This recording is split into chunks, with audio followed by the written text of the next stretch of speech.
panahon ng iyong pagdurusa sa sakit at karamdaman, bighati at kalungkutan, kahirapan at kagutuman, sino nga ba ang dapat mong lapitan?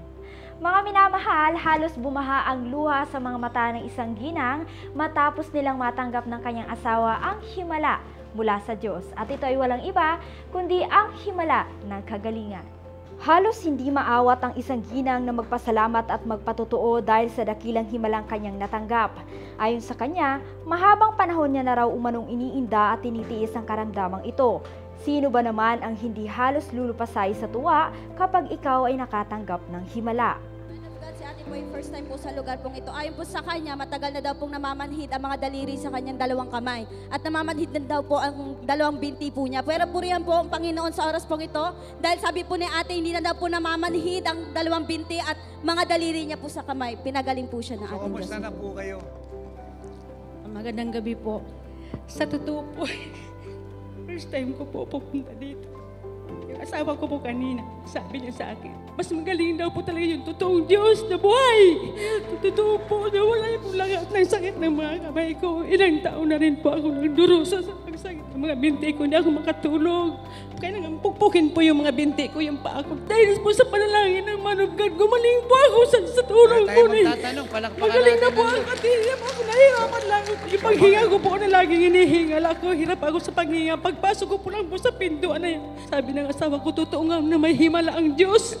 Kasi nung last year po yung asawa ko rin po talagang 2 ulit na pong napatunayan ko na naghimala ang Panginoon sa amin. Dahil yung asawa ko hindi natuloy yung pagkano sa kanya operasyon dahil sa himala ng Panginoon. Amen. Palakpakan natin si Jesus. God bless you po. Bali-baliktarin man ang mundo, tanging ang ating Panginoong Hesukristo pa rin ang may kakayahang magpagaling at magbigay ng solusyon sa anumang daing sa buhay natin.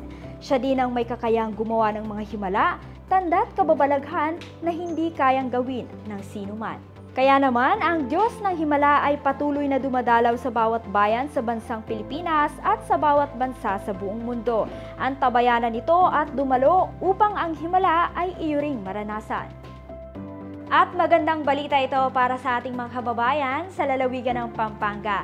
Dahil sa darating na September 13, 2023, araw ng Miyerkules sa oras na 4:00 ng hapon, sa lugar ng Brencigliao Convention Center, City of San Fernando, Pampanga. Ang Diyos ng mga himala ay dadalaw dito sa pamamagitan ng kanyang lingkod, Apostle Renato D. Carillo, para sa isang dakilang krusada na may temang Jesus Christ, the Healer.